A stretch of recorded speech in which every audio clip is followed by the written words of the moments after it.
Hello everyone, welcome to my channel UGC Net HRM classes. ये हमारा second class है principles and practices of management का, जहाँ पे हम कवर करेंगे ऑर्गेनाइजेशनल स्ट्रक्चर टॉपिक। ये एक बहुत अच्छा टॉपिक है यूजीसी नेट एग्जाम के पॉइंट ऑफ व्यू से। Let's start.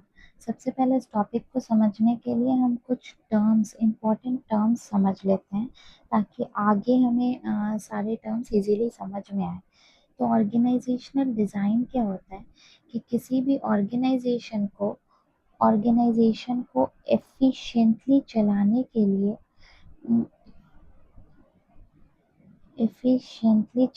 के लिए रूल्स, डिपार्टमेंट्स और वर्कफ्लोज को प्लान करना पड़ता है। हमें प्लान करना पड़ता है। Plan, rules, departments and workflows, तभी ये अच्छे से काम करेगा। एक एग्जाम्पल अगर आप ले लो तो कोचिंग इंस्टीट्यूट का ले लो। जैसे कोई अगर कोचिंग इंस्टीट्यूट को अच्छे से चलाना है तो उसके लिए आपको सबसे पहले अपने टीचिंग एरिया, एडवर्टाइजिंग एरिया और सपोर्ट टीम पे काम करना होगा। तो हम इसके लिए एक अलग टीम तैयार करेंगे।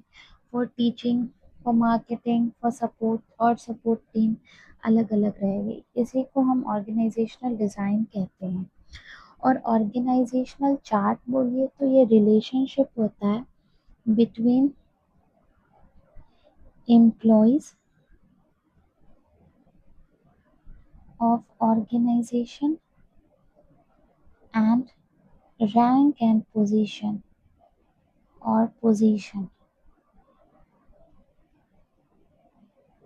of employees।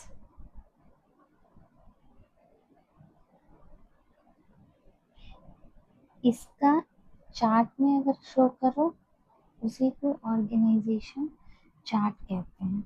इसका अगर एग्जाम्पल लेंगे ऑर्गेनाइजेशन चार्ट का, तो सबसे पहले फॉर एग्जाम्पल कैसे वर्क करता है, तो सीईओ हो गया, उसके नीचे एचआर मैनेजर्स हो गए। ये चार्ट फॉर्म में जब शो किया जाएगा तो हायरार्की जो होती है इसकी, उस इसी को ऑर्गेनाइजेशनल चार्ट कहते हैं। एचआर एग्जीक्यूटिव हो गए। और ऑर्गेनाइजेशनल स्ट्रक्चर क्या होता है, जब जॉब्स, अथॉरिटी और रिस्पॉन्सिबिलिटी का एक अरेंजमेंट किया जाता है कंपनी में, तो उसको ऑर्गेनाइजेशनल स्ट्रक्चर कहते हैं। जॉब्स, रिस्पॉन्सिबिलिटी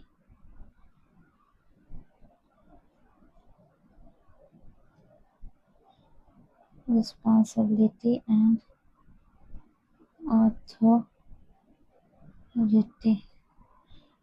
अरेंजमेंट इन कंपनी, तो इसको ऑर्गेनाइजेशनल स्ट्रक्चर कहते हैं। जैसे मैनेजर के नीचे टीम लीडर्स होते हैं, उनके नीचे एम्प्लॉयज का सेटअप जो होता है, वही ऑर्गेनाइजेशनल स्ट्रक्चर हो गया। Let's move to the second let's move to elements of organizational structure. Work specialization. Work specialization हो गया कि जब कोई काम को छोटे छोटे टास्क में डिवाइड कर दिया जाए और हर एम्प्लॉय को स्पेसिफिक टास्क असाइन कर दिया जाए उनके स्पेशलाइजेशन के अकॉर्डिंग, तो उसको वर्क स्पेशलाइजेशन कहते हैं। I can write it in a short note. Work divided into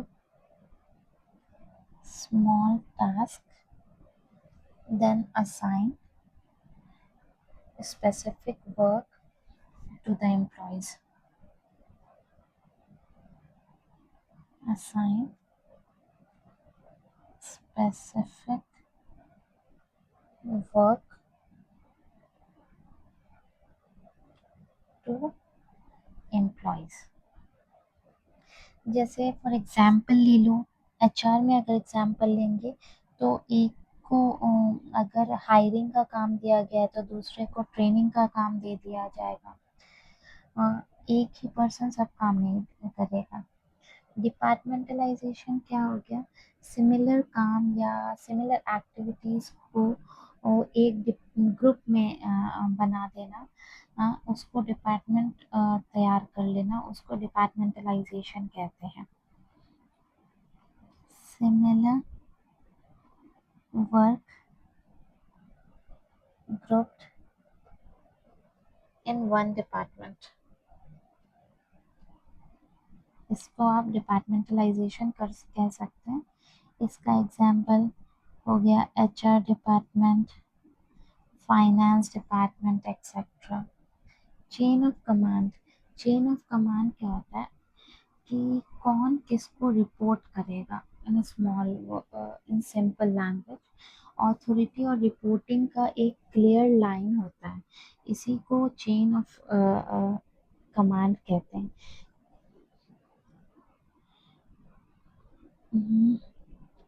one second, clear clear line of organize of authority and reporting in organization. किसको कौन रिपोर्ट करेगा, वो चेन ऑफ कमांड होता है। राइट इट इन, कौन किसको report करेगा। Unity of command, एक मैनेजर कितने एम्प्लॉयज को हैंडल कर सकते हैं। सॉरी, स्पैन ऑफ कंट्रोल होता है, एक manager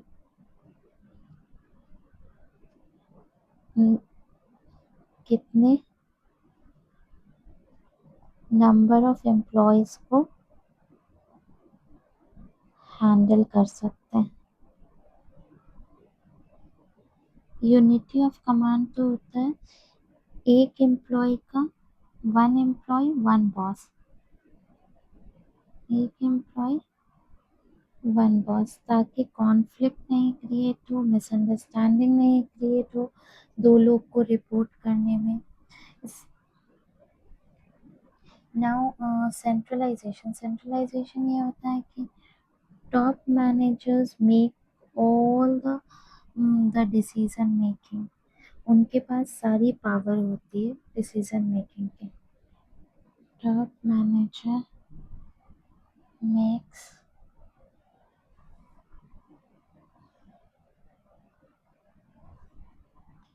all the decision making।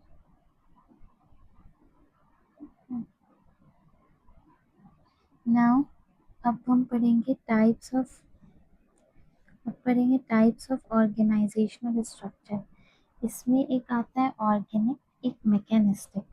Mechanistic को तुम ब्यूरोक्रेटिक स्ट्रक्चर भी कह सकते हैं।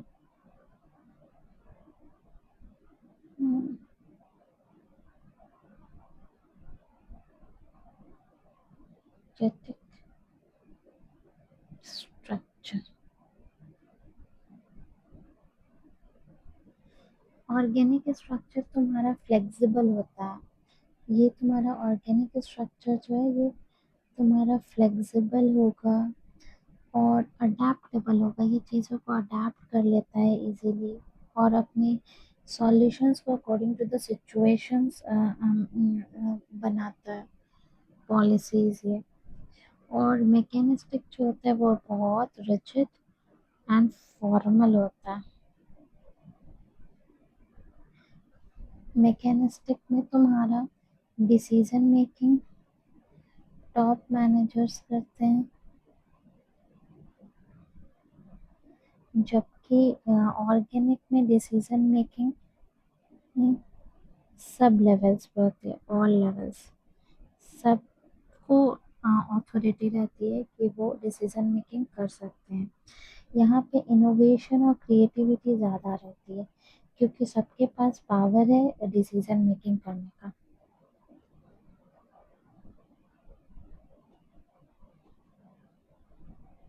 और रूल्स और प्रोसीड्योर ज़्यादा होते हैं यहाँ पे। मैकेनिस्टिक में रूल्स एंड प्रोसीड्योर के बेसिस पे काम होता है। अब ये सब सिचुएशन में काम नहीं करेगा जहाँ पे एक जैसा काम चल रहा है, बिल्कुल कंटिन्यूटी में स्टेबल है एनवायरनमेंट, वहीं पे काम होगा कि एक एक बार हायर अथॉरिटी से जो आ गया पॉलिसीज या जो रूल्स, उसको सब लोग फॉलो करें। अभी जहाँ पे डायनामिक वर्क एनवायरनमेंट होगा वहाँ पे फॉरेन अगर तुमको कोई डिसीजन लेना है तो वो नहीं हो पाएगा, इसलिए ऑर्गेनिक स्ट्रक्चर वर्क करता है। ये तुम्हारा स्टार्टअप्स कंपनी में जहाँ पे तुमको खुद से अपना सारा डिसीजंस लेना होता है, आईटी कंपनीज में या गवर्नमेंट ऑफिसेज में, ये स्टेबल और इन्वायरमेंट गवर्नमेंट ऑफिसेज में काम करता है ये, या फैक्ट्रीज जहाँ एक जैसा काम रूटीन वर्क हो रहा है वहाँ पे ये काम करता है। अब कुछ और ऑर्गेनाइजेशनल स्ट्रक्चर्स हैं जैसे हायरार्कियल स्ट्रक्चर। ये तो सिंपल है, टॉप टू बॉटम हम जो अथॉरिटी का स्ट्रक्चर शो किया जाता है वहाँ पे उसको हायरार्कियल कहते हैं। ठीक है, top to bottom. Bottom levels यहाँ पे एम्प्लॉयज का एक top to bottom authority level बताया जाता है, कौन कैसे किसको रिपोर्ट कर रहा है। वो हो गया फंक्शनल, तुम्हारा स्पेशलाइजेशन के बेसिस पे जब ऑर्गेनाइजेशनल स्ट्रक्चर बनाया जाए ता- ये तुम्हारा हो गया जैसे एचआर डिपार्टमेंट बन गया, फाइनेंस डिपार्टमेंट हो गया। ऐसे फ्लैट ऑर्गेनाइजेशन क्या होता है, इसमें मैनेजमेंट लेवल बहुत कम होता है। इसलिए क्योंकि एम्प्लॉयज़ और मैनेजर ताकि आपस में उनका डायरेक्ट कम्युनिकेशन हो, डिसीजन मेकिंग फास्ट हो सके, उनको छोटे छोटे कामों के लिए एम्प्लॉयज़ को वेट नहीं करना चाहिए पड़े टॉप लेवल के एक्सेप्टेंस का, इसलिए इसमें मैनेजमेंट लेवल लेवल लेस होता है।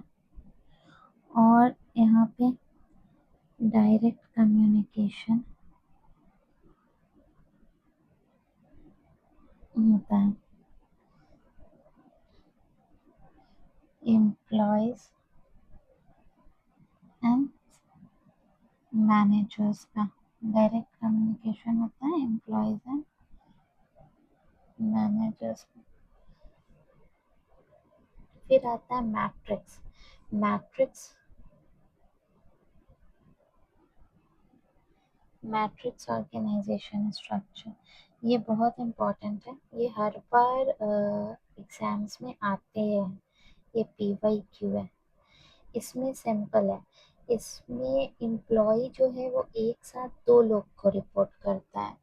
एम्प्लॉय एट अ टाइम दो मैनेजर्स को रिपोर्ट कर रहा है, दो मैनेजर्स को रिपोर्ट कर रहा है। एक तुम्हारा फंक्शनल मैनेजर हो जाता है, एक प्रोजेक्ट मैनेजर हो जाता है। एक फंक्शनल को एक प्रोजेक्ट मैनेजर को रिपोर्ट करेगा, जैसे कि आईटी फर्म्स में, आईटी कंपनीज में ऐसा होता है। फिर फिर एक team based structure. Team based structure क्या होता है कि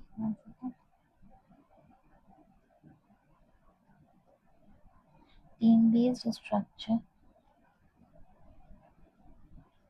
इसमें इस स्ट्रक्चर में एम्प्लॉयज़ को डिफरेंट टीम्स में डिवाइड कर दिया जाता है ताकि वो मिल के एक प्रॉपर एक स्पेसिफिक गोल, एक स्पेसिफिक प्रोजेक्ट के लिए काम कर सकें। जैसे मार्केटिंग, डिज़ाइन और सेल्स टीम को मिला के कोई एक प्रोडक्ट लॉन्च कराने में काम कराया जाए, उसको टीम बेस्ड स्ट्रक्चर होता है। Different team together working for together working for specific goals or a specific project, specific goals or specific project।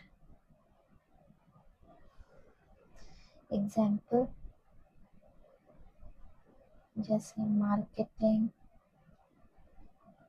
की टीम, सेल्स टीम और डिज़ाइनिंग टीम मिलके कोई प्रोडक्ट लॉन्च कर रही है।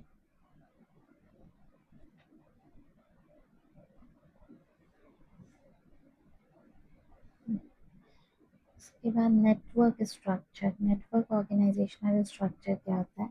इसमें कंपनी अपने कुछ काम को आउटसोर्स करवा देती है, किसी आउटसाइडर या एक्सटर्नल पार्टी से करवा देती है, और बाकी जो है वो खुद से नेटवर्किंग के थ्रू ऑपरेट करती है।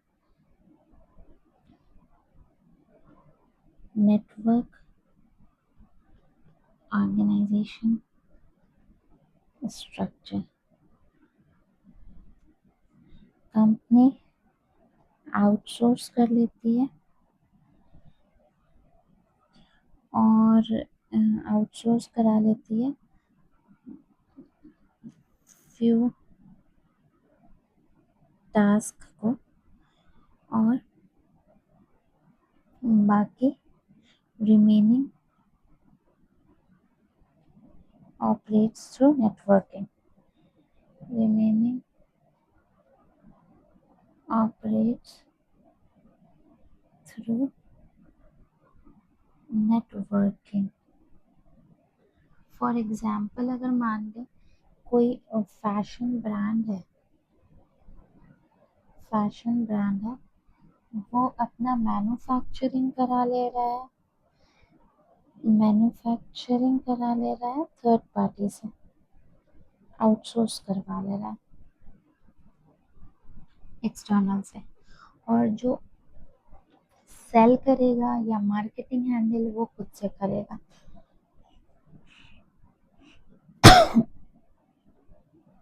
मार्केटिंग हैंडल करेगा बाय ओन, खुद से करेगा। लाइन ऑर्गेनाइजेशन स्ट्रक्चर, ये ये स्ट्रक्चर तो सिंपल है। अथॉरिटी डायरेक्ट टॉप से बॉटम तक फ्लो करती है और हर एम्प्लॉय को एक ही सीनियर को रिपोर्ट करना होता है। Line organization, authority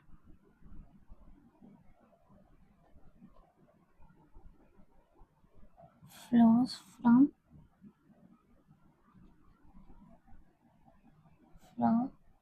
top to bottom, each employee have to report work, single each employee have to report single manager।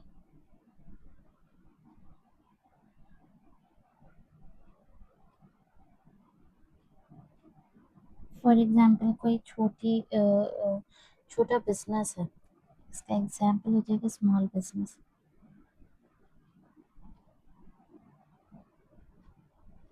Direct instruction दे दिया गया एम्प्लॉय को, जहाँ पे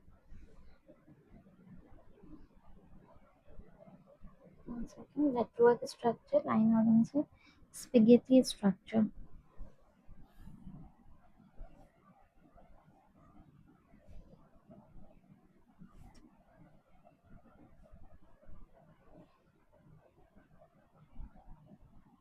ये थी ऑर्गेनाइजेशनल स्ट्रक्चर। ये क्या होता है, इस स्ट्रक्चर में एक फिक्स्ड हायरार्की बहुत कम होती है। एम्प्लॉयज के पास फ्री होता है कि वो अपने आइडियाज शेयर करें और फ्लेक्सिबल वे में काम करें। No fixed hierarchy, you can write it like this way, a short note: no fixed hierarchy, can work in flexible way, free to share ideas,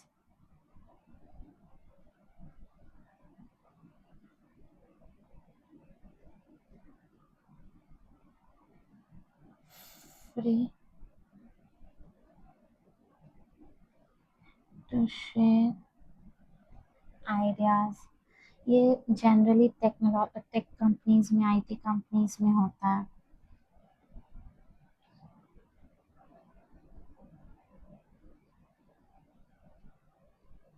tech companies में होता है। एक डिविजनल ऑर्गेनाइजेशनल स्ट्रक्चर होता है।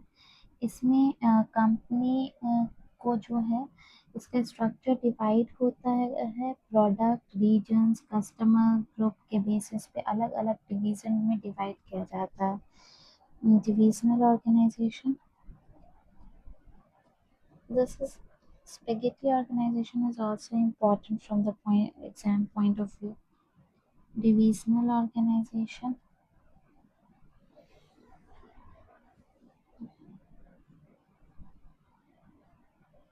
company divided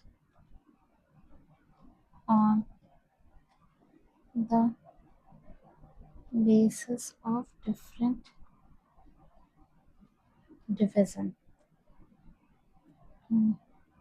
जैसे products के basis पे divide कर दिया गया, रीजन्स के बेसिस पे डिवाइड कर दिया गया, कस्टमर ग्रुप के बेसिस पे डिवाइड कर दिया गया। तो फॉर एग्जांपल अगर जानना चाहेंगे तो कंपनी का अलग अलग डिवीजन होता है, जैसे इलेक्ट्रॉनिक अलग, क्लोथिंग अलग, फूड डिविजन्स अलग।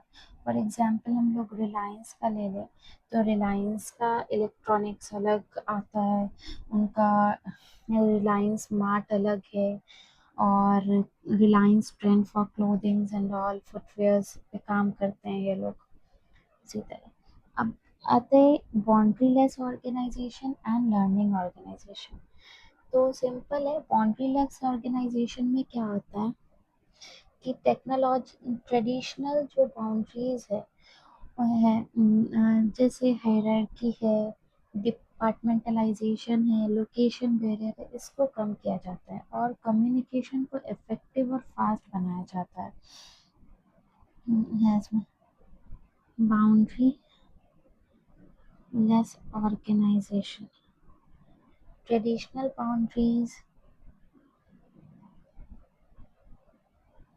ट्रेडिशनल बाउंड्रीज को, हायरार्की को, डिपार्टमेंटलाइजेशन, ये सब को कम किया जाता है, कम किया कम किया जाता है, सो दैट कम्युनिकेशन जो है, कम्युनिकेशन फास्ट हो और इफेक्टिव हो। फॉर एग्जांपल बहुत सारी ग्लोबल टेक्नोलॉजी कंपनीज हैं जो डिफरेंट कंट्रीज से काम करती हैं एक साथ ऑनलाइन होके। वहाँ पे कोई हायरार्की फॉलो नहीं हो रही है, कोई अलग से लोकेशन बैरियर नहीं देखा जा रहा है, लोकेशन का कोई ये नहीं है।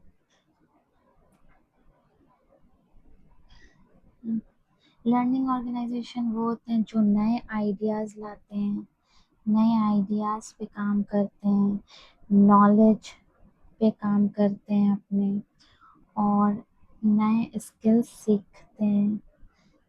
वो, और ये लोग रेगुलर अपने एम्प्लॉयज़ को ट्रेनिंग देते हैं, इनोवेशन अपॉर्चुनिटीज़ देते हैं। जैसे फॉर एग्जांपल गूगल हमेशा वो कुछ ना कुछ अपने एम्प्लॉयज़ को ट्रेनिंग देता है ताकि वो आने वाले टाइम के लिए अप टू डेट रहें। अब आता है tall structure and flat structure. Tall structure क्या होता है कि इसमें मैनेजमेंट का बहुत सारा लेवल्स होता है, अथॉरिटी ऐसे चलती है, ये टॉल है तो बहुत सारा लेवल्स होता है, management levels, too many management levels.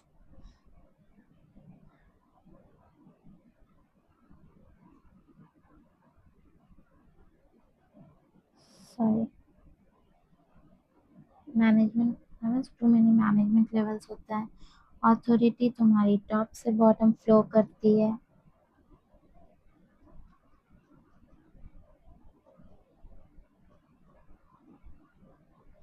Flow करिए। कंट्रोल, ये यहाँ पे फॉर्मल होता है,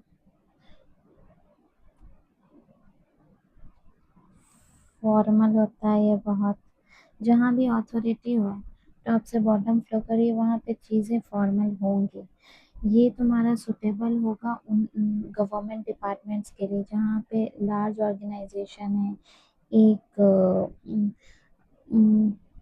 स्टेबल एनवायरनमेंट हो यहाँ पे, वहाँ पे ये वर्क करेगा सही से। Stable environment, large organization. Example, government departments जो होते हैं वहाँ पे टॉल स्ट्रक्चर्स होते हैं।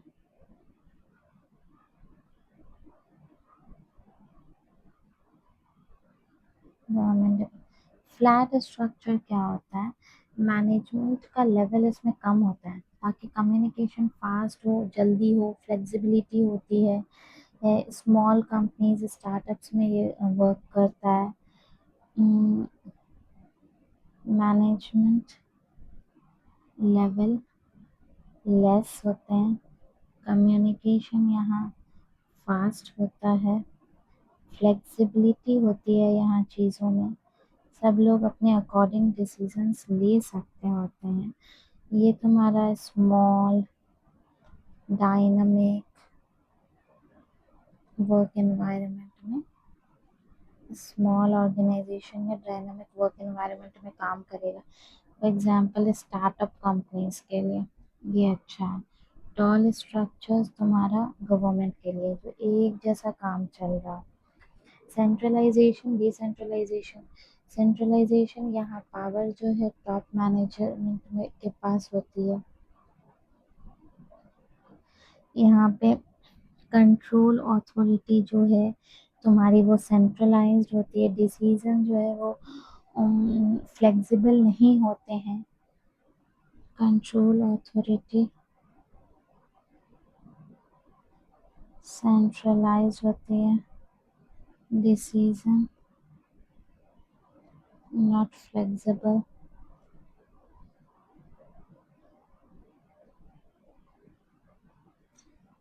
ये स्टेबल एनवायरनमेंट में सही रहता है।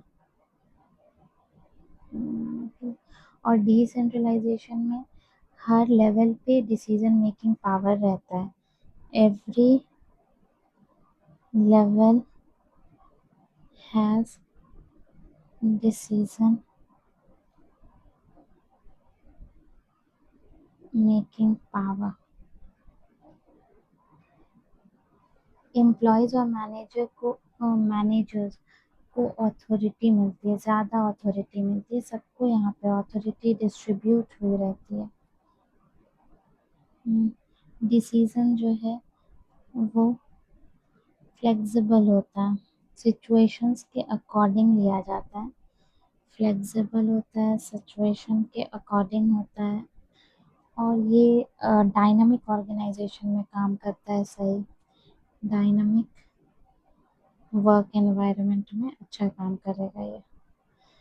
उसका एग्जाम्पल तुम्हारा एमएनसी कंपनी हो जाएगी। अब आता है hybrid versus cross functional structure. Hybrid हो जाएगा जब फंक्शनल, हाइब्रिड हो जाएगा जब फंक्शनल और डिविजनल को मिला मिक्स करके बनाया जाए ताकि फ्लेक्सिबिलिटी ज़्यादा हो और एफिशिएंसी में ज़्यादा हो। फंक्शनल और डिविजनल को मिक्स करके बनाया जाए, इसलिए for more flexibility and efficiency.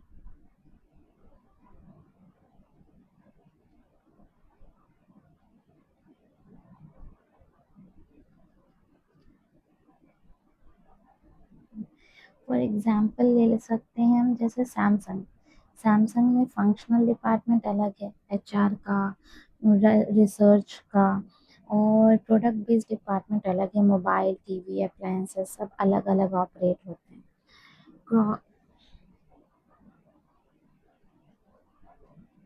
I will write the example as well, ताकि आप जब पीडीएफ खोले तो आप माइंड में याद आ जाए। सैमसंग हो गया, यहाँ फंक्शनल डिपार्टमेंट अलग हो गया इसका, एचआर, R&D डिपार्टमेंट, एक्सेट्रा, और प्रोडक्ट बेस्ड डिपार्टमेंट अलग हो गया, जैसे मोबाइल का, टीवी, एक्सेट्रा। उसी तरह क्रॉस फंक्शनल में क्या होता है कि अलग अलग डिपार्टमेंट के एक्सपर्ट्स जो हैं वो एक मिलकर एक टीम बनाते हैं और वो एक स्पेसिफिक प्रोजेक्ट पे काम करते हैं। Different department expert together makes a team and work for particular project, एक प्रोजेक्ट के लिए ही काम कर रहा है, वो क्रॉस फंक्शनल में आ जाएंगे। और वर्चुअल ऑर्गेनाइजेशन जो तुम्हारा इंटरनेट पे काम करते हैं, इंटरनेट के हेल्प से जहाँ पे वर्क हो रहा है सब कुछ। एग्जाम्पल जो रिमोट वर्क्स करते हैं एम्प्लॉयज़, उनके लिए। तो यहाँ पे हमारा types of organizational structure complete होता है। अब नेक्स्ट टॉपिक हम फंक्शंस ऑफ मैनेजमेंट स्टार्ट करने वाले हैं। If you like my video, please like, share and subscribe my channel, ताकि मैं मोटिवेट हूँ आगे और वीडियोस बनाने के लिए। Thank you so much.